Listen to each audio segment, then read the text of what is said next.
human beings, PowerGamer here. This time of year always brings me back to my years at summer camp. Those were some pretty good times. I mean, getting swarmed by mosquitoes, abundant rainy days, the constant risk of poison ivy, saying it out loud outdoors kinda sucks. I should probably just stick with video games that take place at summer camps instead. Psychonauts, a psychic adventure from the mind of Tim Schafer. They advertise this on the box as if most general gamers know who's actually making the games. This is one of the first games I think of when the term cult classic gets brought up, alongside stuff like Earthbound and Grim Fandango, since while it wasn't super popular at the time of release, it's gained a decent amount of attention over time, and while it's still not a juggernaut or anything, the people that have played it give it quite a large amount of praise. As I stated earlier, the game was directed by Tim Schafer, who, after departing from LucasArts, decided to create his own video game company called Double Fine. The initial team consisted of several people who worked on Grim Fandango, but despite the previous work, Schafer decided to make something other than a point-and-click game, since he didn't want that to be the only thing he was known for. Early concepts for the game date all the way back to the development of Full Throttle, where a scene in that game involving the main character going on a drug trip ended up being cut. But Schafer would develop a fascination with what truly lies in a person's subconscious. He then began to explore the idea of a person undergoing a series of psychic visions, but then after his coworker misunderstood the idea for the player literally going into other people's minds, Schafer decided to put a focus on that instead. Many elements of the game were inspired by several pieces of outside media, including Dreamscapers, The Nightmare Before Christmas, and The Suffering, just to name a few. Schafer wrote most of the game's script alongside Eric Wolpaw, who was originally a writer for a video game website called Old Man Murray. They decided to have the game mainly revolve around a group of children, and originally the team wanted to have actual children voice them, similar to the old Peanut specials, but they opted to go with professionals after some difficulties, though they still managed to get some pretty big names for the cast. They also decided to have the game take place in a summer camp, since they felt that was a place kids would naturally want to explore. While the game was going to be a 3D platformer, largely inspired by Mario 64, they had to retain some point-and-click elements because you can never truly forget your roots. The team actually went through quite a few struggles during development, since the studio was still brand new. They initially set up shop in an old warehouse, but they had to move for safety reasons. Schafer struggled to oversee the project while dealing with general studio business, so he had to bring in some other people for that. There was some conflict with the level designers, since the artists were generally the ones deciding the level structure, which the designers weren't fans of, and almost all of them ended up being laid off. Originally, it was going to be an Xbox exclusive, but after a bunch of interference from Microsoft caused several delays, they ended up being dropped, so they ended up getting some assistance from Will Wright, the founder of Naxxus, before eventually securing a deal with Majesco. But this caused even more issues since they opted to go multi-platform, so Budokat Creations was brought in to help with the PS2 version, and they planned to release a GameCube port as well, but that ended up being cancelled. Development as a whole lasted around 4.5 years, and it was way more complicated than I originally imagined, but I think we get the general picture by now. Psychonauts was released for the Xbox and PC on April 19th, 2005, with the PS2 version launching June 21st. At the time, it got really solid reviews, with a lot of people praising the game's originality and creativity. However, sales were way below what Majesco was originally hoping for. By 2012, it only sold around 400,000 copies, but over time, it was able to grow quite a cult following, with many people considering it an underrated gem. By 2011, the publishing rights with Majesco had expired, and Double Fine themselves had grown a lot over time, so they decided to re-release the game on Steam for PC, Mac, and Linux, as well as porting it to the PS4. All of this, combined with the game spreading through word of mouth, jumped its total sales numbers from 400,000 to 1.7 million by 2015. And after a successful Kickstarter campaign, the game received a VR spin-off in 2017 and a full-blown sequel in 2021. I've known about this game for a while, but I never actually played it before, though I've wanted to since I found out about it because I thought the concept seemed really cool. So, Tim Schafer, let's see what kind of stuff your mind really was cooking up for all those years.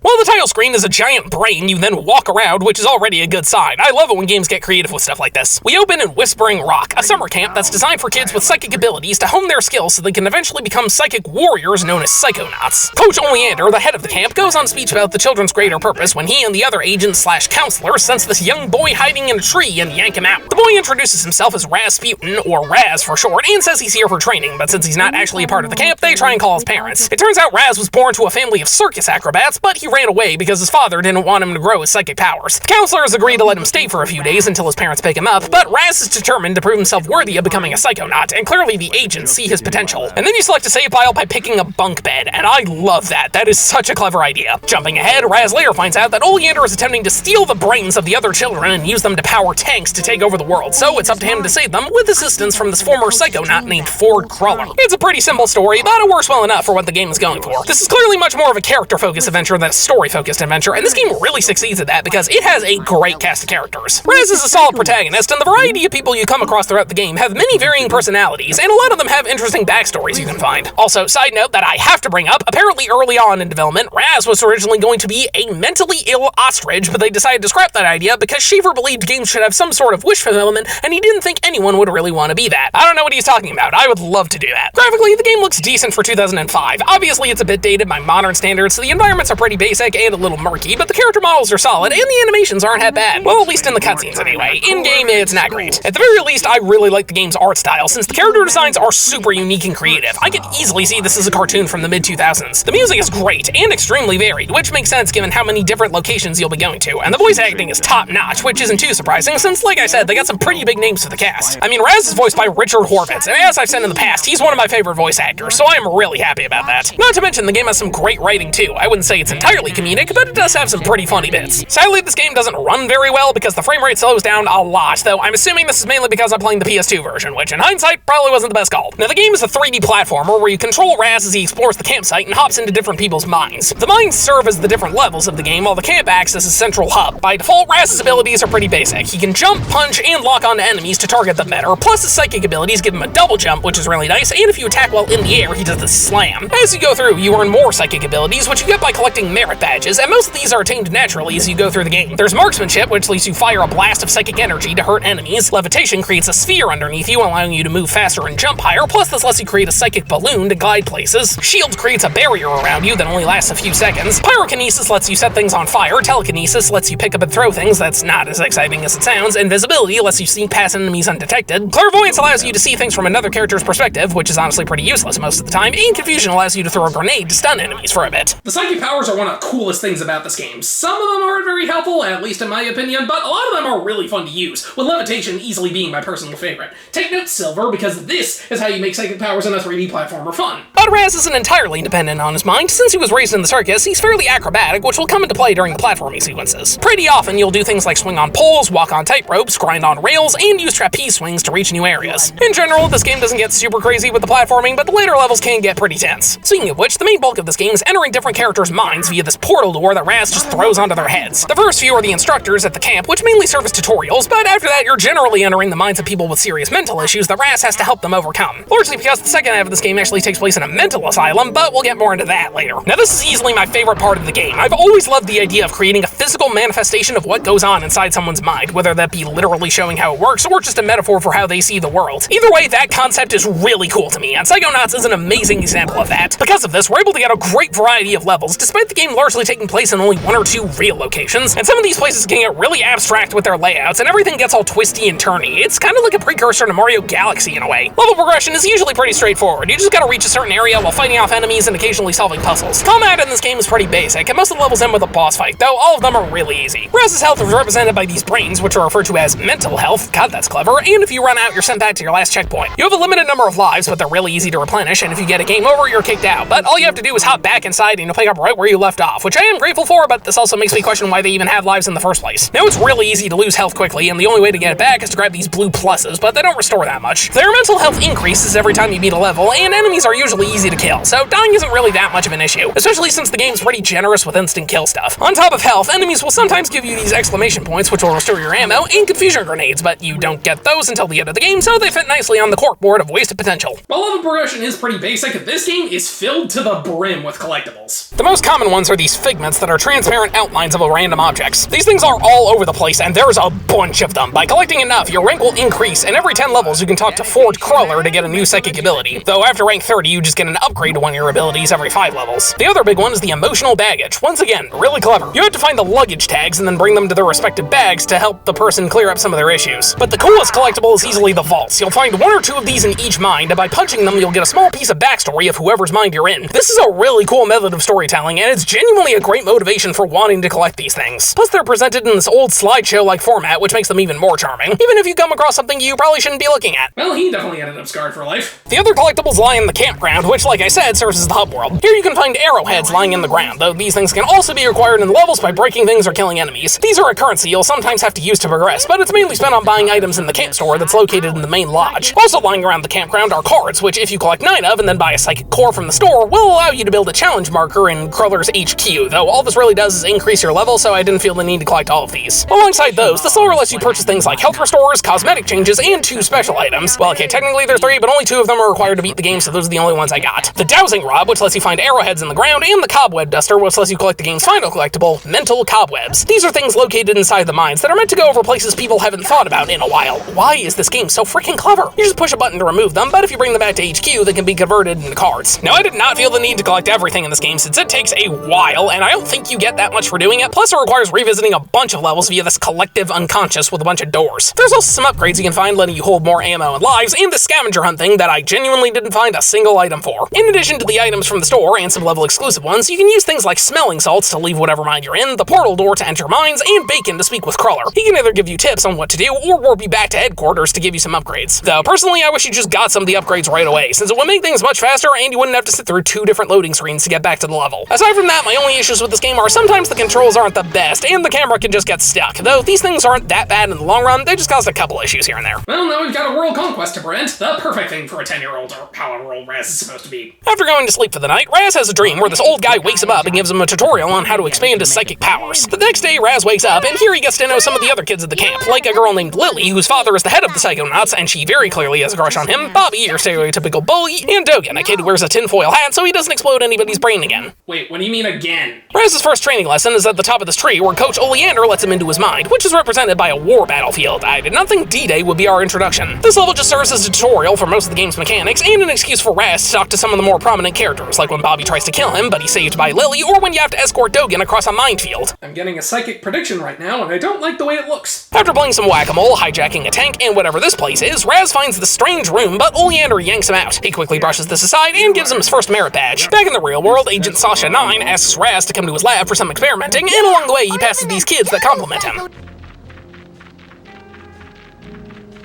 I do not trust them. We then help this kid get out of a glorified prison cell that Bobby threw him into, which turns out to be the entrance to Sasha's lab. He shows off his invention called the Brain Tumbler, which can send Raz into his own mind. Here we see the collective unconscious for the first time and have to find the right door. This is where we learn that Raz ran away from the circus and then go inside this cart. Raz spots this bunny and we have to follow it, but then the shadow monster throws a diving helmet onto him, which sends him back to reality. Yeah, did I mention this game gets weird? So now we have to do some more training, but first we need to go down here and find this transport system to reach the sanctuary. Here we properly meet Ford Cruller, the old man from Raz's dream, and learn he's studying a special element called Psychonauts. He gives you a marksmanship learner's permit, as well as some bacon to call him if needed, and says that he might act like he won't recognize Raz if they talk somewhere else. Head back to the lab, and now we can enter Sasha's mind. This one is a giant cube where Sasha teaches us how to shoot things, and we learn about these sensors, which are guardians of the mind. Essentially, they're your basic enemies. But to get the merit badge, we have to blast 1,000 of them, and Raz doesn't have that kind of time, so he fires the dispenser into overload, causing Sasha's mind to go haywire. Now we have to run around the cube, blasting enemies and hitting these switches to seal off the sensor outlets. But this causes a buildup of energy, which explodes into a giant sensor that serves as the first boss. He chases you around the cube trying to stamp you, and you have to shoot these switches and then just blast him over and over again. It's extremely basic. After that, Sasha reveals he knew Raz would have done something reckless since he would have done the same at his age, and gives him the merit badge. Now we can head back into Raz's mind and take out that shadow monster, allowing us to progress further. After some more enemies, we see this tower where a crazy dentist tries to remove Dogan's brain. Wow, if the dentist is that bad, I'd hate to see what the orthodontist would do.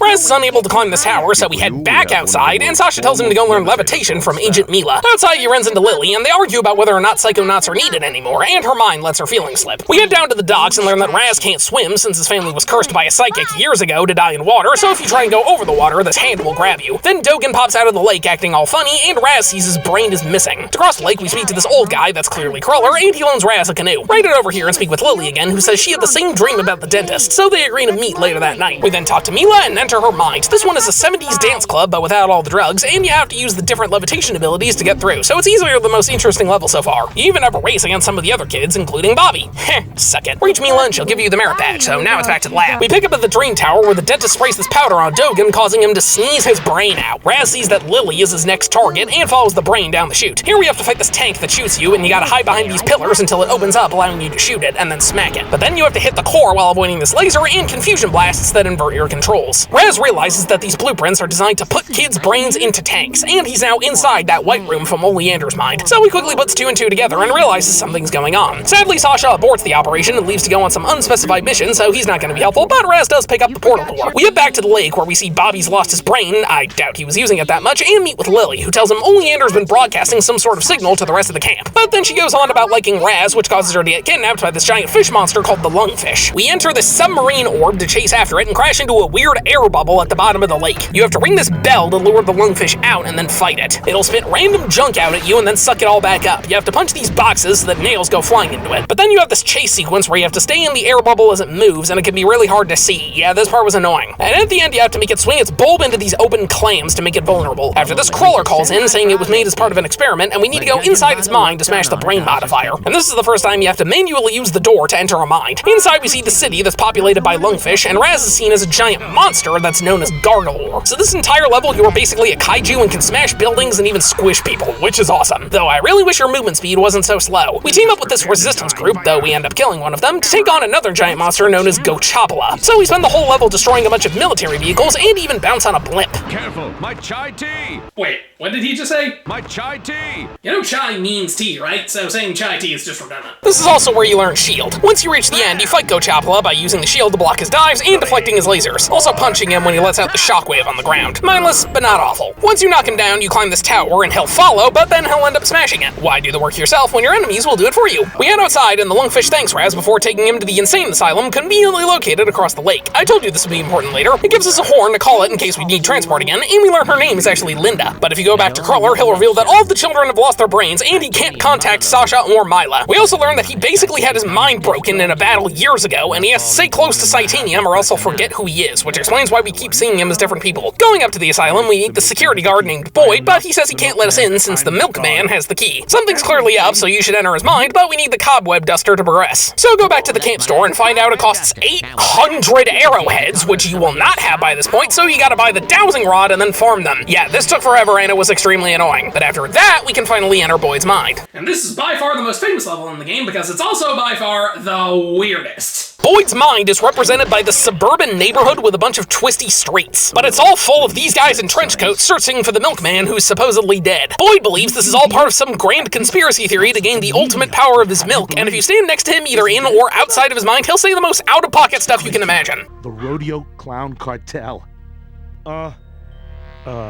We're digging away at the plastics. Apparently this is because he used to be a security guard, but after he got fired, he burned the place down and was committed to the asylum. In order to progress, you need to find random objects to disguise yourself, like a stop sign or a plunger, which somehow fools the trenchcoat guys. And along the way, you'll find these Girl Scouts that think you're creepy. You also have these random nightmares show up where you fight a mini-boss for some reason. In the end, you have to get access to this house run by the Girl Scouts leader, and we discover the milkman is some sort of alternate personality within Boyd that they're trying to protect. But then the bad guys show up, and the lady assumes we're one of them, so we have to fight her. She just jumps around throwing exploding boxes of cookies at you, and you have to shoot her. Halfway through, everything goes dark, so you have to use clairvoyance to find where she is, which is the only time this is really used in the game. Yeah, this whole level is nuts, but it is pretty cool. Eventually, the milkman is awakened, and apparently this whole level stemmed from one of the developers just randomly saying this phrase in a meeting. I am the milkman. My milk is delicious. He then destroys the bad guys with exploding milk and takes over Boyd's real body. He lets us in and threatens to blow up the asylum, but we'll worry about that later. The rest of the game is just making your way up the asylum to try and find Lily and helping the different inmates you come across. You also find Lily's bracelet at one point, but this is genuinely never used, and you start to collect some of the missing brains around the asylum, which you can bring back to Crawler to get some extra health. The first inmate we speak to is an actress named Gloria, who's suffering from severe mood swings. Diving into her mind, we see a theater that's having problems as their main star, Benita, is having trouble performing, the critic keeps heckling everybody, and a phantom appears to be sabotaging the play. All of which stems from Gloria being forced into an overbearing acting school when she was young. We need to find the phantom by putting on the correct play, which requires a lot of trial and error involving the sets, lighting, and the scripts you find. But once you get it right, you run through these balconies and discover, what a shock, the critic was the phantom. So he whips out this giant ship with cannons, and you need to grab these candles and glide up here to turn on the spotlights, then punch him while dealing with enemies. Once again, pretty simple. Benita is able to perform, and outside Gloria can control her emotions now. She even gives us one of her awards as thanks. Heading deeper into the asylum, we find a guy named Fred, who thinks he's his ancestor, Napoleon Bonaparte, and a painter named Edgar, who keeps ruining his work with bullfighting drawings. You can do these guys in any order you want, so I'm gonna start with Edgar. His mind is this cool neon-colored city from Latin America, and he's trying to build this house of cards to reach his lover, but he's missing the queens. So we we need to walk around the city and find them while avoiding this bull that comes charging around, and speaking with several dog artists, one of which is implied to be from this. Yeah, I like the idea of this level, but the bull makes navigating it extremely annoying, especially with how unclear it is to find the last card. Speaking of which, getting the card equates to jumping into these paintings and finding a different animal-themed wrestler. These are just games of happy slaps, with each one having a different special attack, except for the last one, which requires you to use the new confusion ability. After collecting all the cards, Edgar's lover is attacked by the bull, and we fight it for a bit, but then this bullfighter shows up, and the bull is revealed to be Edgar. It turns out he was a wrestler back in high school, and this lady was his girlfriend, but after she left him for another guy who is the bullfighter, he choked and lost the wrestling championship. This is probably the most in-depth we've gone for a person's mind, and I would have liked to see a bit more of this since most of the other backstories are just in the vaults, but this one has much more of an impact on the level itself. But anyways, you have to fight the matador by confusing him and then throwing these javelins into him with telekinesis while protecting the bull. Edgar is now over his trauma, and he gives us a painting as thanks. Okay, I think you're supposed to do that level last, but I don't care. My box, my rules. Now it's on to Fred, who sees himself playing a game against Napoleon himself, which he always loses. This is mainly because he kept losing said game to an inmate, which drove him nuts. You have to jump into the game board and speak with the different pieces in order to help Fred win, while also moving them around to different spots. You need to get a carpenter to fix bridges by getting these guys off his roof, convince soldiers to fight by getting a letter from Fred, a coin from the fireplace, and a musket from this fortress, and collect a bunch of snails for this night, while also opening the drawbridge to get him inside the fortress and win the game. It's a neat idea, but all the shrinking and growing makes it take a while. Eventually you both win, Napoleon fades away, and Fred gives you a straitjacket. To get further up in the asylum, we have to use this elevator, but it's being guarded by this guy who's only letting in the dentist, Dr. Lobato. So we use all of the things we got from the inmates as a disguise to get up. Well, if I'm gonna get to the top of this thing, I'd better start hiking.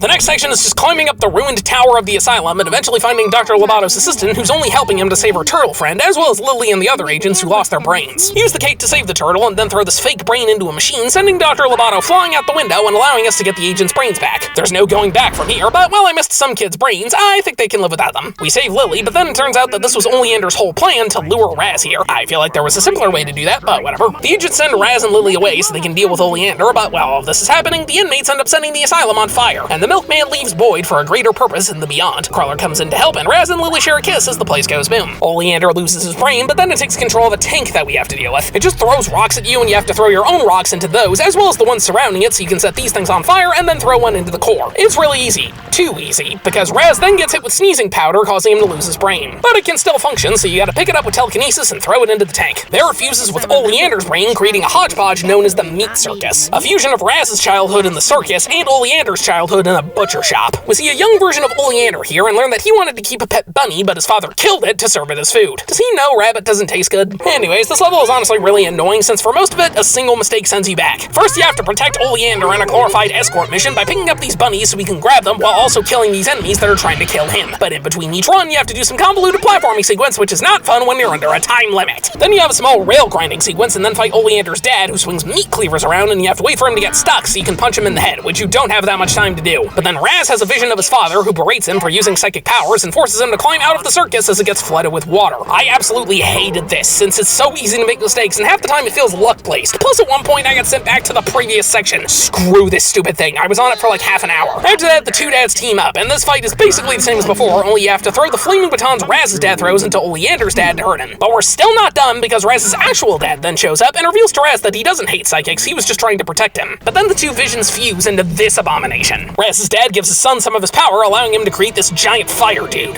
temporarily. This part is just wailing on the fusion until your form wears off, running away, and then going back when it returns. It's mindless, but it is also kinda enjoyable. After it's destroyed, the two minds separate, and Raz and his dad return to the real world. Oleander apologizes for his actions and says since his inner demons have been foiled, everything is suddenly okay. Yep, nope, you should be in jail. Then Crawler, who seems to have regained his mind, promotes Raz to become an official Psychonaut. Raz shares a nice moment with Lily as camp comes to an end, but then they discover her father has been kidnapped. So Raz says goodbye to his dad, and he and Lily fly off with the other agents. And that's the end of the game.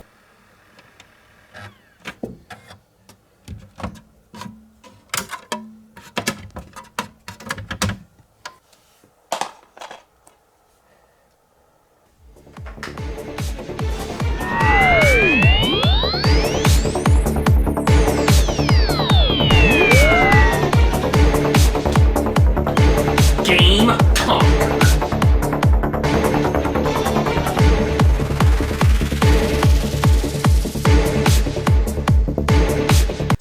a great game. Aside from some parts that are annoying or longer than they need to be, it is a really solid 3D platformer since it's fun, interesting, and creative, so I definitely recommend checking it out. Though, I am really curious as to why those people were so obsessed with the milkman's milk. I mean, I do have some right here, so I guess I could give it a try.